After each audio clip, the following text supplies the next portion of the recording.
안녕하세요. DJ 선아입니다. 오늘의 시작해 보겠습니다.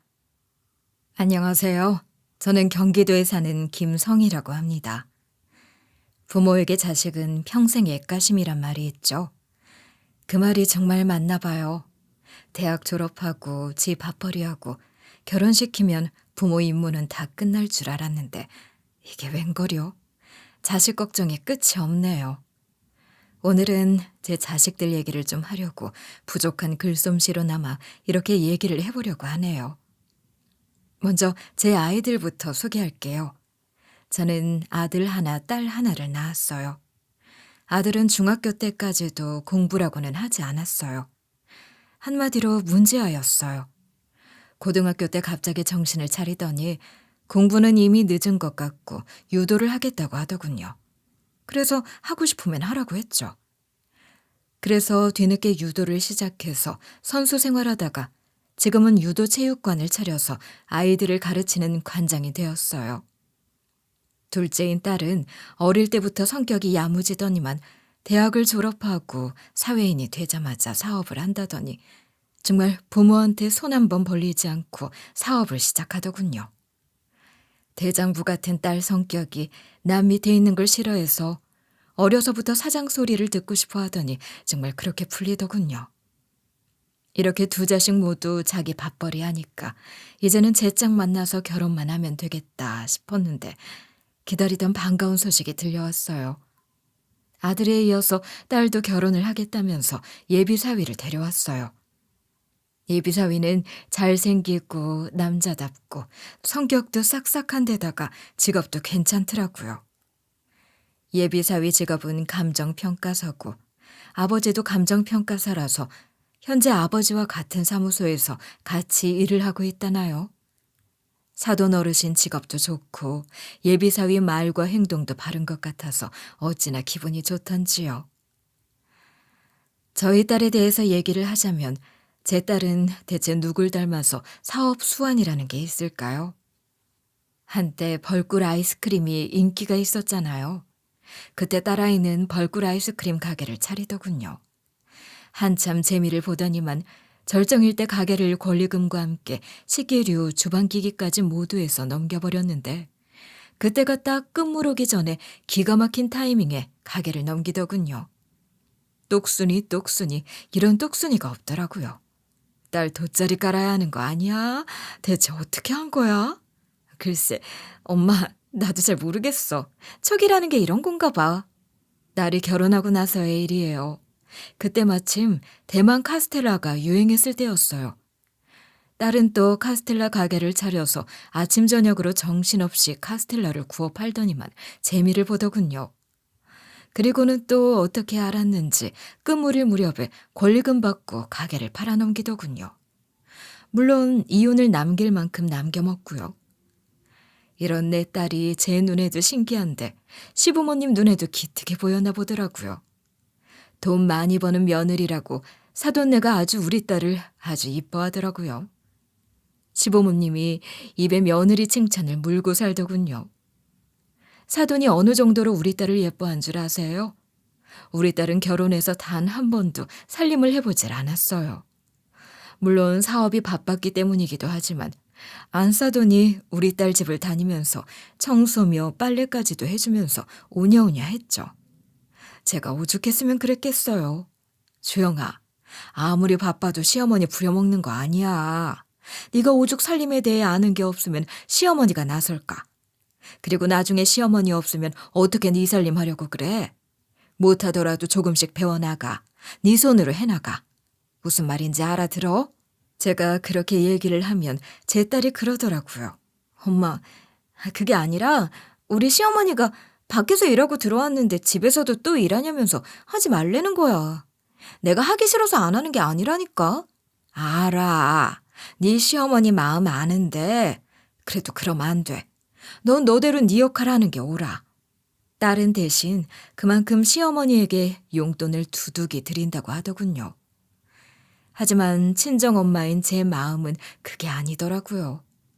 저는 시간이 날 때마다 혹은 딸이 집에서 쉬는 날이면 일부러 딸 집에 가서 집 치우는 법이랑 밥하는 법이랑 음식하는 법을 가르쳐 주곤 했어요. 딸이 요식업에 가까운 일을 하니까 하나를 가르쳐 주면 10개를 알고 그러더라고요. 제가 딸녀에게 잔소리하면서 살림을 가르쳐 주면 제 딸이 그러더라고요. 아니, 어떻게 우리 집은 시부모님이 시집살이를 시키는 게 아니고 친정엄마가 딸을 시집살이 못 시켜서 안달이야? 하면서 투덜투덜 짜증을 냈죠. 사돈 내외와 남편의 지지로 제 딸은 2번의 사업 성공 이후 더 큰 자신감을 얻어서 이번에는 반짝드는 한철 장사를 접고 꾸준한 사업을 해보겠다고 하더군요. 무리를 해서 2호점, 3호점 이렇게 여러 개의 점포를 열어서 사업을 시작했어요. 그런데 딸의 사업은 계획만큼 잘 되지 않았어요. 생각보다 수입이 좋지 않아서 임대료에 재료값에 인건비를 감당하지 못하고 결국은 폐업을 하고 말았어요. 3호점까지 가게를 열었으니 그 타격이 오죽하겠어요. 피해가 많지? 그간 벌어놓은 거 다 까먹은 거야? 엄마가 좀 도와줄까? 무슨 소리야. 엄마도 돈 없으면서. 정리하면 큰 빚은 없을 것 같고 그렇다고 빚지는 것도 없을 것 같고 그럴 것 같아. 많은 돈은 아니지만 그래도 엄마로서 조금이나마 보태주고 싶었는데 딸이 괜찮다고 하니까 괜찮은 줄 알고 저는 딸에게 큰 도움은 주지 않았어요. 그런데 벌이가 좋을 때는 집 대출금이 감당이 됐지만 벌이가 안 좋으니 집 대출금이 감당이 될 리가 있겠어요? 딸은 결국 살던 집을 팔고 시댁에 들어가서 살게 됐어요. 자신만만했던 딸이 시댁으로 들어가서 산다는데 좀 걱정이 되더라고요. 딸은 애써 아무렇지 않아 했지만 그래도 시댁이라는 굴로 들어가는데 지 마음이 오죽 심란했겠어요. 그래서 딸에게 힘내라고 한마디 했어요. 기죽지 마라. 넌 능력 있는 사람이야. 한 번에 좌절로 무너지면 안 돼. 사업이야 또 하면 되고 일어서면 되는 거야. 기죽는 순간 지는 거야. 엄마 말 무슨 말인지 알지? 쉬었다 가라는 뜻으로 알고 이번 기회에 공부도 좀 하고 뭘 할 건지 구상도 해봐. 라고 저는 딸에게 용기를 주었어요. 그런데 딸이 시댁에 들어가서 살게 되면서부터 점점 표정이 어두워져 갔어요.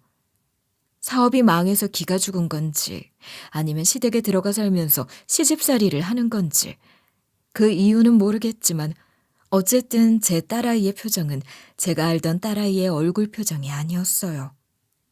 돈 못 버는 며느리라고 혹시 시집살이를 당했나 싶어서 하루는 넌지시 물어보았어요. 시부모님이 잘해주시니? 왜? 너 집에서 논다고 뭐라고 하셔? 그런 건 아니지? 그러실 분들은 아니지. 그러면 딸아이의 대답이 맞아. 그러실 분들 아니야. 지금도 얼마나 잘해주시는데. 라고 말은 하지만 어제 딸아이의 말끝도 그렇고 얼굴 표정도 그렇고 눈빛도 그렇고 영 제 마음이 놓이지를 않는 거예요. 뭐가 있긴 있는데 대체 그게 뭔지를 모르겠단 말이죠. 주영아, 엄마한텐 뭐든지 말해도 돼. 그러니까 엄마야. 엄마한텐 말해도 돼. 시댁에서 왜 무슨 문제 있어? 그랬더니 딸아이가 지그시 미소를 짓더니 없는데? 라고 저에게 미소를 지어 보이기는 하는데 왠지 딸아이 목소리 끝에 자신이 없어 보이는 거예요. 얘가 사업 실패 충격이 커서 그러나 오만 생각들이 다 들다가도 그래, 요즘이 어떤 세상이야. 나도 그렇듯 젊은 시부모들이 트여서 옛날 같지 않지. 시집살이 그런 거 다 옛말이다 하고 마음을 먹었죠. 딸도 그러대요. 엄마, 요새 세상에 어떤 시어머니가 며느리 구박 그래. 말도 안 돼. 시집살이 이젠 옛말이야. 엄마, 그러니까 그런 걱정은 붙들어 매세요. 엄마가 걱정하는 일 절대 없어. 엄마는 엄마 일이나 걱정해. 내가 누구야? 엄마 딸이잖아. 난 다시 꼭 일어설 거야. 그런데 이렇게 야물딱지게 말한 제 딸이 시댁에서 시집살이를 당하고 있다는 걸 확신하게 된 계기가 생겨버렸어요. 딸이 둘째 딸을 출산하고 나서였어요. 보통 산부인과에서 퇴원을 하면 산모는 아이와 함께 산후조리원으로 가서 산후조리를 하게 되는데 딸아이가 산후조리원을 가지 않는다는 거예요. 아니, 첫째 소녀 낳았을 때는 바로 산후조리원으로 갔었잖니. 근데 왜? 둘째 출산은 산후조리원을 왜 안 가는데? 저는 당연히 딸이 산후조리원으로 가서 산후조리를 할 줄 알았죠. 그런데 딸아이 하는 말이 엄마, 이번엔 집에서 그냥 산후조리 하려고. 그런데 딸의 표정이 좋질 않았어요. 아니, 사실 전 화가 났어요. 둘째 소녀를 낳았는데 사돈네는 와보지도 않고 사위만 잠깐 왔다 가더군요. 뭐 첫째 때하고는 달리 둘째니까 그럴 수도 있다는 생각이 들지만 그래도 아이를 낳았는데 병원도 들여다보고 딸아이가 산후조리원을 가지 않는다고 해도 가라고 해야 맞는 거 아닌가요? 열이 너무나 뻗쳤지만 딸아이 얼굴을 봐서 참았어요. 왜? 시댁에서 어떻게 산후조리를 하려고 그래? 불편하게. 돈 때문이면 엄마가 줄게. 산후조리원으로 가자. 너 알잖아. 여자는 산후조리가 중요해. 그런데 제 말이 끝나기도 전에 딸아이 하는 말이 안 돼. 시부모님이 집으로 오라고 했어. 가야 해. 딸아이 컨디션을 생각해서 언성을 높이지 않으려고 했는데 그만 저는 언성을 높이고야 말았어요. 이거사, 네 시어머니도 나이가 있는데 어떻게 널 산후조리를 해주니? 무엇보다도 네가 시어머니 눈치 보여서 쉬질 못해. 그리고 너 누가 이래라 저래라 하는 거 딱 싫어하잖아.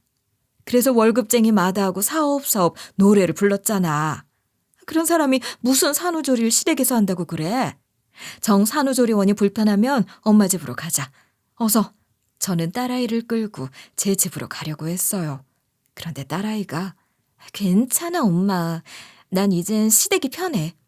딸이 죽어도 제 집으로는 안 간다고 고집을 부리는 거예요. 기어코 딸아이는 태어난 지 일주일 된 어린 피덩이를 데리고 시댁으로 들어가더군요. 시댁에 꿀단지를 숨겨뒀나? 왜 그렇게 시댁 하는 건지 대체 딸아이의 마음을 모르겠더군요. 딸아이가 핏덩이를 데리고 시댁으로 들어간 순간부터 저는 매일매일 긴장을 하고 있었어요. 만약에 딸아이에게 전화가 오면 딸아이와 핏덩이를 제 집에 받아들일 준비를 하고 있었죠. 하루가 지나고 이틀이 지나고 사흘, 나흘이 지나도 딸아이에게서 연락이 없더군요. 산후조리는 잘하고 있는지, 핏덩이를 씻기고 젖먹이고 다 잘하고 있는지 궁금해 미치겠더군요. 하지만 무소식이 희소식이라고 아무 일 없으니까 연락이 없는 거겠지 하고 걱정을 내려놓으려고 해도 마음대로 되지 않더군요. 제 아들에게 그랬어요. 아들, 나 네 동생이 걱정돼 죽겠다. 사위랑 바깥사도는 직업이 감정평가사이다 보니 지방 출장 자주 다니는데 집에는 없을 테고 안사도는 양꼬치집 운영하는데 낮 시간과 저녁 시간에는 거의 가게에 나가 있을 테고 주영이 그것이 큰손녀랑 핏덩이 둘을 다 잘 보고 있을까? 그랬더니 아들이 그러는 거예요. 엄마, 왜 그리 소심하세요?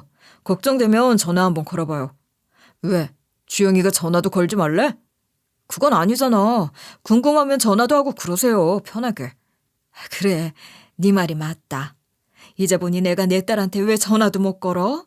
괜한 눈치를 봤네.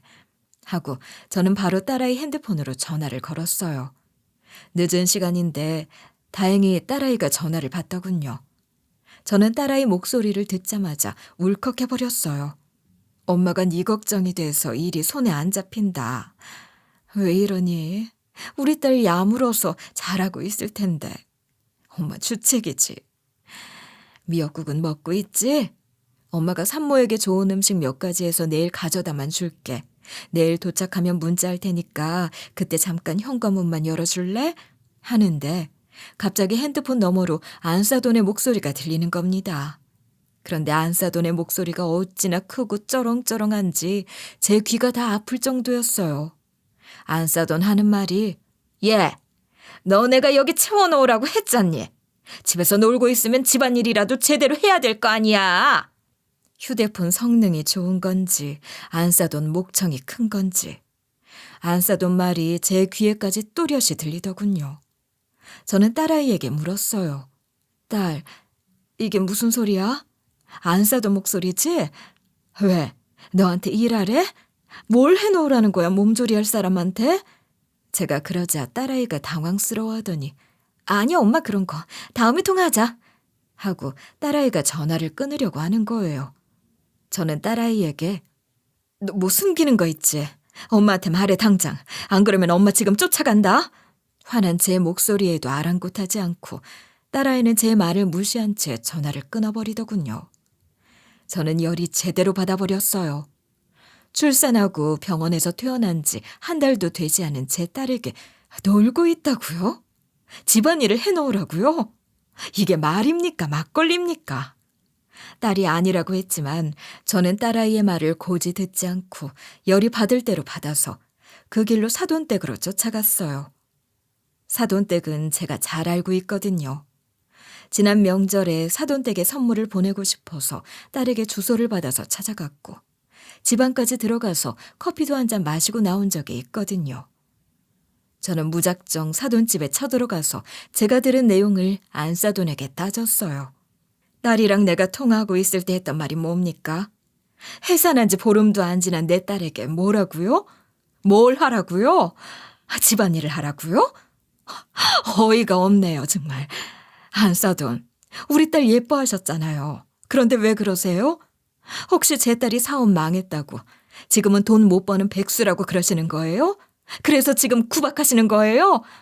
저는 열이 받아서 펄쩍펄쩍 뛰고 있는데 안싸돈이 뻔뻔하게 한다는 말이 아니, 사돈, 무슨 말씀을 그렇게 하세요? 절 뭘로 보고 며느리가 사업이 망했다고 제가 구박한다고요?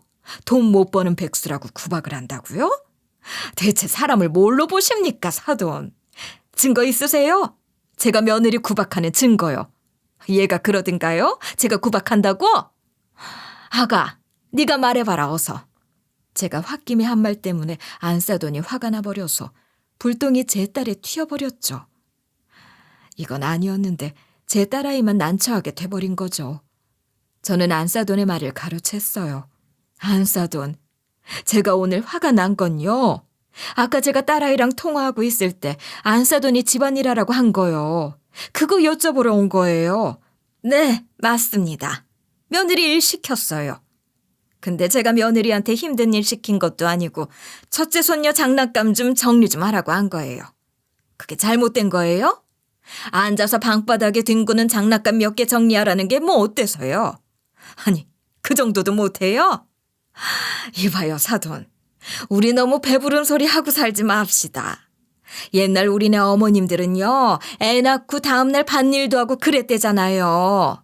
요즘 세상에 젊은 것들 출산하고 나면 대단한 벼슬이라도 한 줄 아는데요. 그러는 거 아니에요. 장난감 정도는 치울 수 있어요. 출산한 게 무슨 벼슬이라고? 아이고, 내가 말년엔 무슨 고생이야. 며느리가 아니라 아주 상전 하나를 모시고 사네. 라고 안싸돈이 말하는 겁니다. 근데 전 알아요. 제 딸이 사업가로 성공할 때는 사돈댁에서 제 딸을 공주 대접해주다가 제 딸이 사업 망해서 집안에 널브러져 있다고 함부로 대하는 거예요. 안싸돈은 아니라고 하지만 저는 너무나 화가 나서 참을 수가 없었어요. 됐습니다. 내 딸 산후조리는 내가 할게요. 주영아, 어서 짐 싸라. 요새 세상에 출산한 거 벼슬이나 다름없다. 나는 그렇게 생각해. 내 딸 벼슬한 거보다 더 장해. 그러니까 너 내 집에 모셔다가 대접해 줄 거야. 어서 가자. 하고서 저는 제 딸과 손녀 둘의 살림살이들을 챙겨서 안싸돈에게 제 집에서 내 딸내미 산후조리할 거라고 으름장을 놓고서 데리고 나와버렸어요. 집에 도착해서 딸아이와 두 손녀들 살림살이들을 정리하는데 소식을 들은 사위가 달려왔더군요. 사위 얼굴을 보는데 반갑기는커녕 꼴도 보기 싫더군요. 사위가 내 집에 와서 엉덩이를 붙이고 앉아 엉덩이를 떼고 제 집에 갈 때까지 저는 잔소리를 해댔어요. 사위한테라도 화풀이를 하지 않으면 속이 썩어날 것 같았거든요. 여자가 출산한 게 누구네 개 이름인 줄 알아? 산후조리 잘못되면 몸 망가지는 거 안싸돈이 제일 잘 알 거 아니야. 여자 마음 여자가 알아줘야지. 자네 엄마가 그러면 자네가 나서서 그건 아니라고 해야지. 자네가 중간에서 역할을 잘했어야지. 눈치 좀 챙기라고. 내 딸 잘못되기만 해봐. 나 자네 용서 안 할 거야. 어머님, 제가 면목이 없습니다. 제 어머니가 잘못한 것까지 제가 다 용서 빌겠습니다. 그리고 제가 앞으로 꼼꼼히 살피겠습니다. 앞으로 제가 잘할게요. 어머니, 노염 푸세요. 사위의 말에 제 화가 겨우 누그러졌죠. 제 딸은 그렇게 제 집에서 한 달 정도 산후조리를 하고 지냈어요. 중간중간 사위가 집에 와서 머물다 가기도 했고요. 딸아이 식구가 제 집에 더 있어도 되는데, 애들도 제가 더 봐줄 수 있는데, 한 달 정도 시간이 지나자 딸아이는 기어코 시댁으로 들어가야 한다는 거예요. 마음 같아서는 가지 말라고 우리 집 대문을 잠가버리고 싶었지만 본인이 간다는데 제가 막을 도리가 있나요? 가라고 했죠. 그리고는 당부를 했어요. 무슨 일 있음 꼭 엄마한테 전화해라. 혼자서 해결하려고 하지 말고. 딸아이와 두 소녀를 사돈댁에 보낸 순간부터 또 제 걱정이 시작됐어요. 딸에게 전화해서 틈틈이 소식을 들었지만 그래도 제 마음이 놓이질 않더군요. 그런데 몇 달 뒤부터 제가 바빠져 버렸어요. 제 며느리가 첫 아이를 출산한 거예요. 우리 며느리는 친정엄마가 돌아가시고 없는 상태이기 때문에 제가 친정엄마 역할을 해줘야 했어요. 며느리 산후조리를 도와주고 이어서 또 며느리가 직장에 복귀를 해야 하니까 핏덩이를 전적으로 제가 도맡아 봐주기 시작했거든요. 제가 정신이 없다 보니까 한동안은 제 딸에게 신경 쓸 겨를이 없더군요. 그런 어느 날 늦은 밤이었어요. 막 잠자리에 들려고 하는데 사위에게서 연락이 온 거예요. 왠지 불길한 예감이 들었지만 마음을 툭 내려놓고 사위의 전화를 받았어요. 나야. 자네 잘 지내지? 근데 이 시간에 무슨 일이야? 역시나 사위는 머뭇거리더군요. 쉽게 말을 내뱉지 못하더군요. 가슴이 철렁하고 내려앉았지만 저는 정신을 가다듬었어요. 그리고 사위가 마음의 준비를 하고 말을 할 때까지 기다렸어요. 얼마의 정적이 지난 후에 사위가 입을 열더군요. 어머니, 놀라지 마세요. 주영이가요. 교통사고를 당했어요. 솔직히 전 엄청 놀랐어요. 하지만 놀란 티를 내지 않고 손으로 제 입을 막았어요. 그리고 차분하게 말을 했어요. 얼마나 다친 거야? 아니, 이럴 게 아니라 어디 병원이야? 내가 지금 갈게. 그러자 사위 말이 심하게 다친 건 아니에요. 입원한 건 아니고요. 그래도 어머니가 아셔야 할 것 같아서 연락드렸어요. 의사 말이 당분간 통원 치료받고 푹 쉬면 괜찮다고 하네요. 저는 사위에게 재차 물었어요. 정말로 입원 안 해도 된다고? 통원 치료만 한다고? 네, 어머니. 입원을 안 한 걸로 봐서는 경미한 사고 같았어요. 저는 사위에게 그럼 내 딸 좀 바꿔줘봐. 목소리 좀 들어보게. 사위는 딸을 바꿔줬고 저는 딸에게 채근했어요. 정말 왜 그러니? 무슨 일이 있으면 엄마한테 바로 전화하라고 했잖아. 왜 엄마한테 바로 말 안 했어? 정말 너무한다 너. 엄마가 싫으니? 그러자 딸이 애교 섞인 목소리로 엄마 걱정할까 봐 안 했지. 아주 작은 일이야. 내가 말할 필요 없다고 했는데 기어이 이 사람이 엄마한테 전화해서는 고자질이야. 그게 왜 고자질이야. 당연히 얘기해야지. 주영아, 제발 부탁이다. 왜 그렇게 난 네가 마음에서 안 떠나지? 뭐가 이렇게 날 불안하게 하지? 그러니까 자주 연락 좀 다오. 엄마 걱정하지 않게, 어? 제 말에 딸아이가 짜증을 내더군요. 거봐. 이러니까 내가 얘기 안 하는 거야. 암튼 별거 아니니까 놀라지 말고 쉬세요. 엄마도 하루 종일 조카 돌보느라 피곤하시잖아요. 먼저 전화 끊을게요. 하고 딸아이는 먼저 전화를 뚝 끊어버리더군요. 속이 상할 대로 상했지만 그래도 큰 소리가 아니고 사위가 이렇게 전화를 넣어줘서 기분은 그리 나쁘질 않았어요. 그리고 다음 날이 되었어요. 안 들었으면 모를까. 그래도 엄마가 딸이 다쳤다는 말을 듣고 어떻게 가만히 있을 수가 있겠어요. 저는 아침에 정육점 문이 열리자마자 달려가서 제일 좋은 사고를 사다가 핏물 빼고 6시간씩 3번을 고았어요. 그리고 다음 날 달인 사고를 그릇에 담았어요. 그런데 사골이 오죽 무거워요. 혼자서는 갈 수가 없어서 아들더러 같이 가달라고 했죠. 아들도 여동생이 걱정되기도 하고 얼굴 본 지도 오래됐다면서 같이 가서 얼굴도 보고 차 한잔 마시고 나오자고 하더군요. 사고를 아들 차에 싣고 저는 딸에게 전화를 걸었어요. 그런데 딸아이가 핸드폰을 받지 않더군요. 핸드폰을 안 받으니 무슨 일이 생긴 건가 덜컥 또 겁이 나는 거예요. 한 번만 더 해보고 딸아이가 전화를 받지 않으면 사위에게 해야지 생각하고 딸아이에게 4번째 전화를 거니까 딸아이가 그제야 전화를 받더군요. 무슨 전화를 이렇게 안 받아? 뭐 바쁜 일 있는 거야? 그러자 아이 하는 말이 잠깐 배 아파서 화장실 갔다 왔어. 미안해. 그런데 느낌이 이상하더군요. 집 화장실에 갔다 왔으면 주변이 조용해야 하는데 어째 주변이 이렇게 소란스러운지. 노랫소리 같기도 하고 웅성거리는 사람들 목소리 같기도 하고 딸아이 목소리가 잘 들리지 않을 정도여서 저는 큰 소리로 몸도 안 좋은데 왜 밖에 나와 있어? 그렇게 돌아다녀도 되는 거야? 그러자 딸이 잠깐 볼 일 있어가지고 밖에 나온 거야 하는데 어째 말투도 이상하고 앞뒤 말도 맞질 않고 요새 대체 내가 내 딸을 왜 의심해야 하는지 또 머릿속이 복잡해지려고 하더군요. 저는 짜증나는 목소리로 물었어요. 아니, 화장실 갔다 왔다며. 집 화장실은 아닌 것 같은데 대체 어디야? 아이들은 어떡하고 이렇게 돌아다니는 거야? 그런데 딱 느낌이 와버렸어요. 제 딸은 어려서부터 저한테 뭘 잘못하고 둘러댈 때나 거짓말을 할 때 보면 항상 횡설수설하는 버릇이 있거든요. 설마 하는 마음도 있고 느낌이 그렇기도 하고 저는 제 추측을 말해버렸어요. 딸은 시댁에 얹혀 살기 시작하면서 가끔씩 시어머니가 운영하는 양꼬치집을 도와준다고 했거든요. 그래서 설마 하는 마음으로 혹시 너 지금 식당이야? 식당에서 일해? 네 시어머니 식당이지? 거기서 일하는 거지? 저는 다그쳐 물었어요. 딸아이는 아무 말도 못하더군요.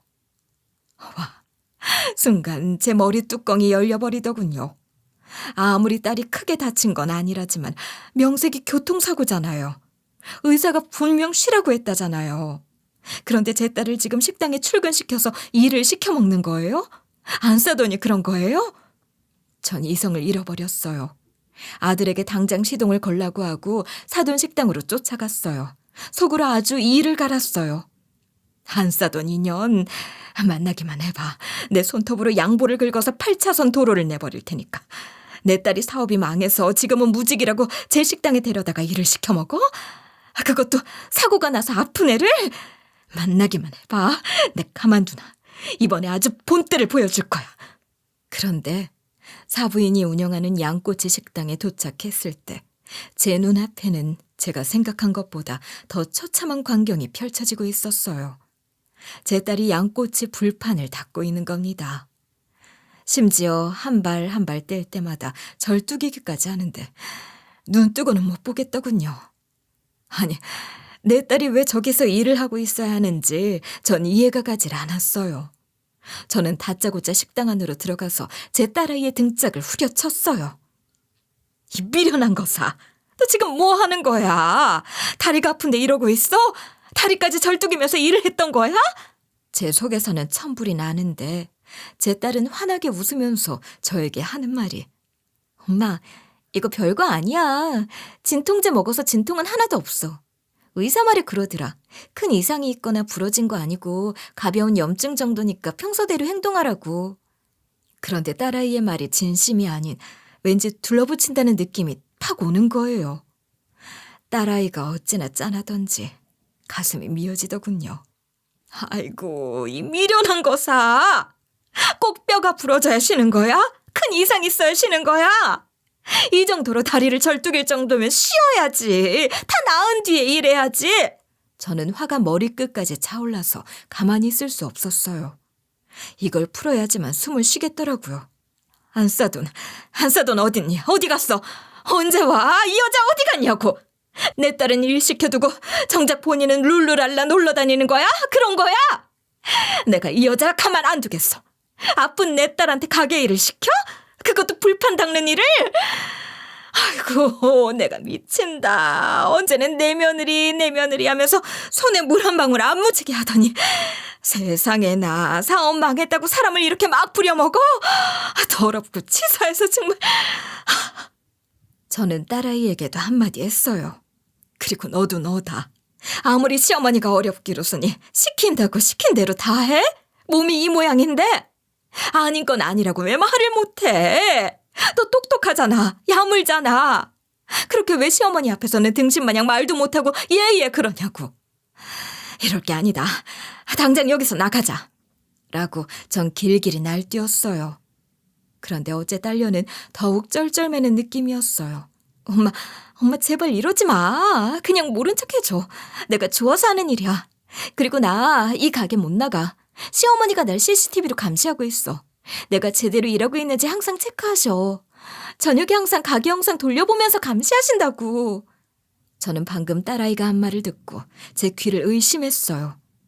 그러자 딸아이가 천장 귀퉁이에 달려있는 CCTV를 손가락으로 가리키더군요. 제 눈이 딸아이의 손끝을 따라갔어요. 어처구니가 없더군요. 뭐라고? 감시까지 한다고? 왜? 너 뭐 시어머니한테 책 잡힌 거 있어? 돈 빌린 거야? 그러지 않고서야 왜 그러는데? 저는 답답해서 제 가슴을 주먹으로 치기 시작했어요. 기가 차서 정말이지 전 졸도 직전이었어요. 저는 제 딸아이를 이곳에서 어떻게든 데리고 나가야겠다고 생각했어요. 딸아이를 잡아 끌고서라도요. 그런데 갑자기 아들이 제 손을 잡는 거예요. 그리고 제 말을 가로채고서는 주영아, 알겠어. 내가 엄마 모시고 갈 테니까 몸 관리 잘해라. 연락하자. 여기 엄마가 고아온 사골은 여기 두고 갈게. 꼭 챙겨 먹어. 뼈에 좋대. 라고 말하는 거예요. 딸은 알겠다며 고개를 끄덕이더군요. 아들은 자꾸 제 손을 잡고서는 나가자고 하는 거예요.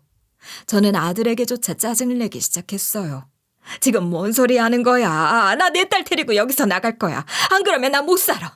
이거를 보고 어떻게 애를 여기에 두고 가자고 하냐고. 넌 네 동생 저렇게 있는 거 두고 갈 거야?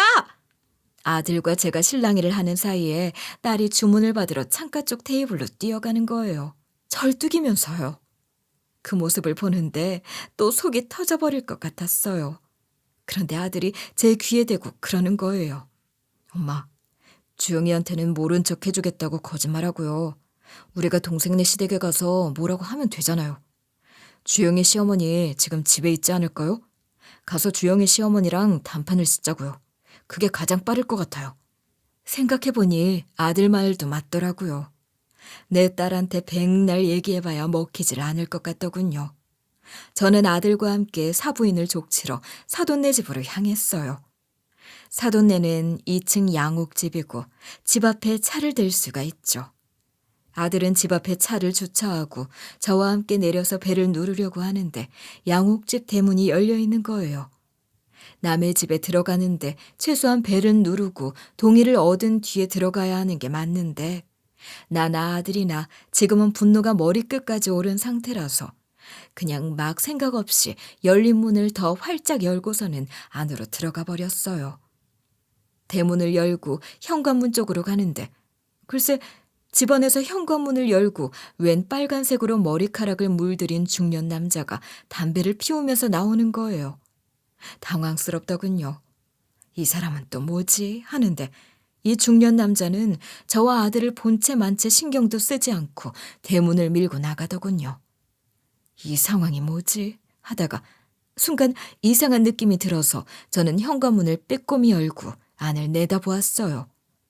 방금 나간 빨간 머리 아저씨가 사람들 드나들기 편하라고 그런 건지 현관문 사이에 운동화 한 짝을 고정해 놓았더라고요. 그러니까 제가 문을 열고 안을 살짝 내다보는 게 그리 어렵지 않았죠. 그런데 그 안을 본 저는 경악을 금치 못했네요. 영화에서나 본 광경일 거예요. 집안에 있는 사람들이 마작을 하고 있는 거예요. 사람들 앞에는 5만 원권 돈다발이 놓여 있고 아마도 판돈 내기를 하는 마작이 아닌가 하는 생각이 들더군요. 그냥 아는 사람들끼리 하는 그런 분위기가 아니라 영화에서처럼 제법 꾼들이 모이는 곳이랄까요? 판돈 내기하는 시설이 갖춰진 것 같은 느낌이었어요. 테이블이 여러 개에 놓여 있고 몇 명의 사람들이 담배를 태우고 있어서 연기가 자욱하더군요. 그 사이로 얼핏 술병도 보이더군요. 아들과 전 약속이라도 한 듯 서로의 눈빛을 바라봤어요. 말은 하지 않았지만 이것들이 불법으로 하는 그런 짓을 하고 있구나 라고 눈으로 대화를 나눴어요. 그리고 전 휴대폰을 꺼내서 경찰에 신고하려고 버튼을 눌렀죠.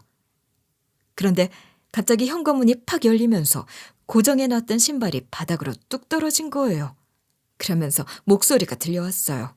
누군데 남의 집 현관문 앞에서 서 있는 거야? 당신들 누구야? 라며 짜증나는 목소리를 내는데 바로 안사돈이더군요. 저는 안사돈 눈빛과 부딪혔어요. 안사돈의 눈빛은 당황하더군요. 저는 흔들리지 않고 휴대폰을 손으로 꽉 쥐고서는 안사돈 들으라는 듯 대놓고 큰 소리로 말했어요. 여기에 경찰들 좀 보내주세요. 라고 말하며 사돈집 주소를 읊기 시작했죠. 사돈은 내가 방금 말한 얘기를 듣고서 당황하더군요. 그리고는 재빠르게 제 휴대폰을 뺏으러 들었죠. 그런데 전 눈 하나 깜짝하지 않았어요. 제 뒤에는 제 아들이, 유도 선수 출신의 제 아들이 떡하니 버티고 서 있었으니까요. 거대한 몸집의 제 아들이 안사돈 앞을 가로막자 안사돈은 제 휴대전화를 뺏는 것을 포기하고 안에 있는 사람들을 향해 소리를 치더군요. 어서 도망가! 경찰 온대! 신고당했어! 안에 있던 사람들은 돈다발을 챙기느라 정신이 없더군요. 안사돈도 도망을 치려고 하는데 제 아들이 안사돈의 뒷덜미를 잡아버렸죠. 어디를 가시려고 그래요? 지금 이 상황 책임지셔야죠. 아들의 체구를 본 안사돈은 지레 겁을 먹더군요.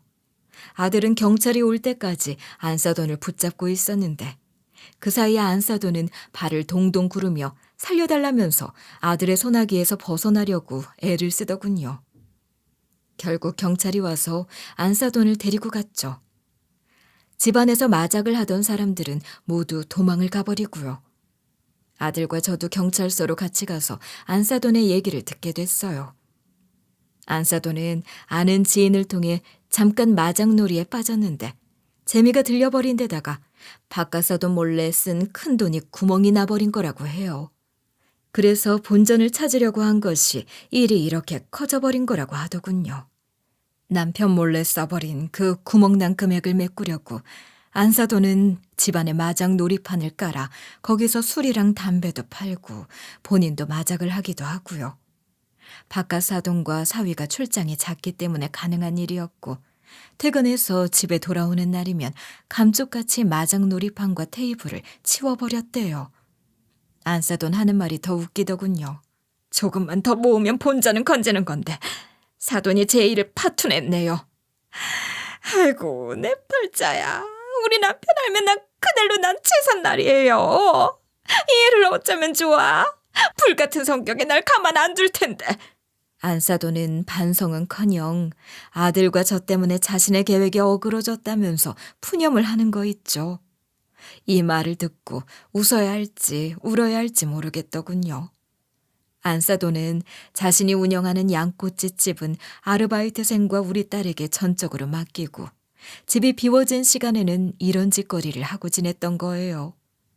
그리고 바깥 사돈과 사위가 눈치챌 수 없는 집안에 CCTV를 설치했는데 그 이유는 간혹 판돈 내기를 하다가 돈을 내지 않고 도망가는 놈들이 있어서 그런 거였다고 해요. 그날 현관문에서 웬 남자랑 여자 하나, 그러니까 저와 아들이 서성대고 있는 게 CCTV로 보여서 안사돈이 나와봤던 거라고 하네요. 바깥사돈은 안사돈이 이런 짓을 한다는 걸 생각하지도 못했대요. 누가 생각이나 있겠어요. 저와 아들의 신고로 이제야 안사돈의 행실을 알게 된 바깥사돈과 사위는 아픈 제 딸에게 양꼬치집 일을 시키고 집안에 불법 마장 놀이판까지 운영한 안사돈에 대해 노발대발했다고 하더군요. 저는 안사돈보다도 제 딸이 더 이해가 가질 않았어요. 저는 조용히 딸에게 물어봤어요. 시어머니한테 왜 이런 대접받고 산 거야? 다리까지 다쳤으면서 왜 이렇게까지 열심히 일한 이유가 대체 뭐야? 이젠 좀 속 시원하게 얘기해 주라, 주영아. 사실 내 가게 폐업하면서 빚이 있었는데 시어머니가 그걸 다 막아줬어. 그래서 찍소리도 못하고 있었던 거야. 그리고 시어머니가 이 양꼬치집 잘 운영하면 이 가게 나 준다잖아. 나 이거 잘해서 내가 운영하고 싶어. 이거 잘해서 또 다른 내 사업체에 이끌려고 한 거지. 저는 딸아이의 말을 막았어요. 으이구, 이 미련한 거사. 이런 대접 받으면서까지 굳이? 엄마 그거 알아? 생각해보니까 내가 운영한 가게가 대박났던 건 운이었더라고. 내 실력이 아니었어. 난 바닥부터 일을 한 적이 없었더라고. 머리로만 일을 한 거야. 그래서 이번 기회에 정말로 가게 바닥 청소부터 시작해서 야채 손질이며 손님 대하는 법까지 차근차근 배워서 정말 진정한 사장이 돼보려고 한 거지. 저는 딸아이의 이 말을 듣고 빙그레 웃어줬어요. 남 밑에 절대 못 있는 내 딸이 그러려고 시어머니 밑에서 납작 엎드렸던 거구만. 맞아, 엄마. 나 몸은 힘들었지만 정말 행복하다. 정말 일다운 일을 하는 것 같아. 그래. 네가 이렇게 마음을 털어놔주니 이제야 엄마 마음이 놓인다. 진작에 말해주지 그랬니? 말하고 싶었는데 머릿속에 큰 그림이 그려지질 않아서 그랬어. 잡힐 듯 말 듯 하더라고. 그 어설픈 걸 엄마한테 얘기하기도 그렇고 말이야. 그래서 때를 기다린 거지. 내 머릿속에 사업 구상 틀이 잡히면 엄마한테 가장 먼저 말하려고 했지. 신랑도 아니고 나한테 엄마가 가장 먼저라고. 딸과 저는 안 싸돈 얘기도 나눴어요. 딸도 시어머니가 설마 가정집에서 그런 짓을 벌일 거라고는 생각지도 못했다고 해요. 딸은 집에 가면 피곤해서 쓰러져 자기 바빠서 조금의 낌새도 눈치채지 못했다고 해요. 그 일이 있은 후 1년의 시간이 지났어요. 안싸돈은 초범인데다 바깥 써돈이 미워도 안싸돈을 감옥에 보낼 수는 없다고 변호사를 잘 써서 벌금형으로 사건을 마무리를 지어주었죠. 하지만 안싸돈을 그냥 둘 수 없기 때문에 바깥 사돈은 양꼬치집 뺏어서 저희 딸에게 주었더군요. 양꼬치집은 안싸돈이 운영은 하고 있었지만 모든 명의는 바깥사돈 거였더라고요. 그래서 안싸돈에게 양꼬치집을 빼앗아 바로 저희 딸에게 운영을 하라고 줘버린 거예요. 저희 딸은 지금 신이 나서 일을 하고 있어요. 딸이 양꼬치집을 전적으로 맡은 뒤로 매출이 상당히 좋아졌다고 해요. 우리 딸은 사업이 뭐가 그리 좋은지 앞으로 경영학도 공부하고 사장들 모임도 나가고 그럴 거라네요. 엄마, 내가 일해보니까 참 신기하더라. 안 보이던 게 막 보여. 이래서 사람들이 창업을 하고 프랜차이즈를 내주고 그러나 봐. 엄마, 난 어디서 이런 머리가 팍팍 돌아가지? 생각해보면 그때 내가 했던 사업들 망하길 잘한 것 같아. 시어머니 이 양꼬치집을 내가 할 운명이었나 봐. 그래, 퍽도 좋겠다. 딸아이의 미소를 보니 저도 이제는 마음이 놓이네요. 엄마, 이 양꼬치집이 맛집 되면 나 2호점 열 거야. 그땐 엄마가 나 좀 많이 도와줘? 알았어요. 지금처럼 엄마는 네 딸들만 잘 건사해 줄게. 우리 딸 얼굴에 미소가 가득해서 엄마가 너무 좋다. 저는 요즘 친손주를 어린이집에 보내놓고 딸이 운영하는 양꼬치집에 매일같이 출근한답니다. 딸 도와주러 가냐고요? 아니요. 양꼬치집에 도착하면 저는 안을 빼꼼히 내다보죠. 이유는 안싸돈이 열심히 양꼬치 불판을 닦고 있는지 아닌지 감시하려고요. 1년 만에 내 딸과 안싸돈의 신세가 역전이 되어버렸어요. 딸은 사장이고 안싸돈은 눈칫밥을 먹으면서 소처럼 일하고요. 빼꼼히 가게 안을 내다보다가 안싸돈이 놀고 있으면 저는 달려가서 한마디를 하죠. 일 제대로 하세요. 대충대충 하지 마시고요. 아, 저기 봐. 어제 창틀 먼지 닦으라고 했어요, 안 했어요? 왜 꼭 2번 말하게 해요? 오늘은 꼭 창틀 먼지까지 닦고 퇴근하세요. 제가 마치 사장인 양 이래라 저래라 하고 다니죠. 기가 팍 죽어있는 지금 안싸돈의 얼굴을 보면 짠하기도 하다가도 제 딸에게 한 짓을 생각하면 또 순간 열이 팍 뻗쳐오르죠. 사위와 바깥 사돈도 업무가 하나 늘었어요. 안 사돈이 혹시나 예전처럼 제 딸을 괴롭힐까봐 CCTV를 자주자주 꼼꼼히 확인을 한대요. 사방에 감시자가 있어서 안 사돈은 조용히 얌전히 하루 종일 일만 하다가 퇴근을 하죠. 눈에는 눈, 이에는 이. 뿌린 대로 거둔 것이니 안 사돈은 할 말이 없죠 뭐. 제 딸도 안 사돈에게 당한 게 한두 가지가 아니다 보니 감정이 없을 수가 없답니다. 가게 안에서 안 사돈에게만 유독 많은 일을 시킨다고 해요. 안 사돈은 제 딸에게도 아무 말 못하고 그렇게 쥐 죽은 듯이 살고 있네요. 사위 역시 안 사돈과 말을 섞지 않는다고 해요. 엄마가 한 짓에 대해 너무나 놀란 나머지 아직도 그 실망감을 감출 수가 없다나요. 사위가 안 사돈에게 말을 걸 때가 있는데 그럴 땐 이런 경우라고 해요. CCTV 보다가 안 사돈이 일을 하지 않고 꾀를 부리면 그때 사위는 반드시 안 사돈을 불러세워 야단친다고 해요. 안 사돈은 지금 자신의 처지가 힘들다고 사위에게 말하지만 사위는 아직도 안 사돈에 대해 마음을 열 준비가 되지 않았다나요. 하루는 안 사돈이 저에게 할 말이 있다고 그러더군요. 사돈, 제가 생각해보니 정말 잘못했더라고요. 같은 여자로서 아이 낳은 지 며칠 되지도 않은 며느리를 가게에 내보내고 말이죠.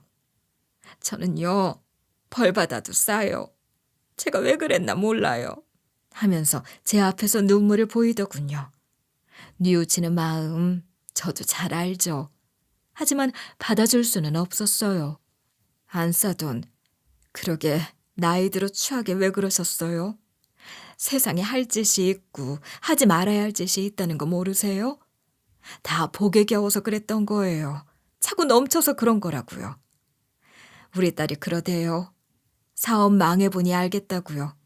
바닥부터 다시 시작한다고요. 안 사돈도요, 부끄러워할 거 없어요. 사람은 평생 실수하고 평생 배우며 산다잖아요. 이번 참에 바닥부터 배우세요. 그건 알겠는데요. 제가 너무 아파서 그래요. 우리 며느리한테 일을 조금만 줄여달라고 말 좀 해주면 안 될까요? 이러다 저 쓰러져요, 사돈. 이 나이 여자 몸이 어떤지 사돈이 가장 잘 알잖아요. 어이가 없더군요. 안 사돈은 진심으로 뉘우친 게 아니라 일을 줄여달라는 부탁을 저더러 딸에게 전해달라는 거였어요. 아이고, 이 철딱선이 없는 안 사돈. 그게 아니에요. 안 사돈 철들라고 가족들이 이러는 겁니다. 그렇게 몸이 아프시면 제가 보약 한 채 해드릴게요. 그리고 그 보약 먹고 지금보다 2배로 더 일하세요. 그리고 다시는 저한테 이런 부탁하지 마세요. 저는 안 사돈이 지금보다 더 일을 해야 한다고 생각하는 사람이에요. 하고는 쌩안이 와버렸죠. 철이 없으니 사기꾼들이 모여들어서 집안에 노름판을 만든 거죠. 이 얘기를 딸에게 했죠. 그랬더니 솔직하게 딸도 안 사돈의 건강을 걱정하더군요. 딸은 안 사돈을 위해서 보약을 지을 생각을 하더군요. 그리고 근로기준법을 지켜서 정확하게 일을 시키고 월급도 줄 거라고 하더군요. 사위의 생각도 마찬가지였어요. 우리 엄마 평생 고생이라고는 모르고 왕비 대접 받으셨어요. 이번 참에 고생이 뭔지, 돈 벌기가 얼마나 힘든지 아셔야 해요. 세상에 얼마나 험한데 가정집에다가 급판을 깔아요. 장모님이 발견하셔서 이쯤에서 멈췄지 나중에 더 큰일 생겼다고 생각해봐요. 상상만 해도 끔찍합니다. 장모님, 정말 감사해요. 우리 엄마 살리신 분이에요, 장모님이. 하면서 사위는 도리도리 고개를 내줬더군요. 그 말은 맞아요. 세상이 얼마나 무서운데요. 그리고 노름하는 분들의 사고가 일반적이지는 않을 거 아니에요. 아무튼 안사돈의 말년이 우습게 돼버렸어요. 비슷한 나이에 제 삭신도 이리 욱신거리는데 그 나이에 불판 닦는 안사돈의 모습을 보면 짠하기도 하지만 또 자신이 한 일에 대해서는 책임을 져야 하니 어쩌겠어요. 제 딸에게 한 짓을 생각하면 머리채를 잡아 뜯어버리고 싶지만 참고 있어요. 한 번만 더 제 딸에게 이런 상황을 만들면 정말이지 그땐 가만 안 둘 거예요. 그땐 머리털을 다 뽑아버릴 겁니다. 두서없이 써본 제 사연 끝까지 들어주셔서 감사합니다. 안녕히 계세요.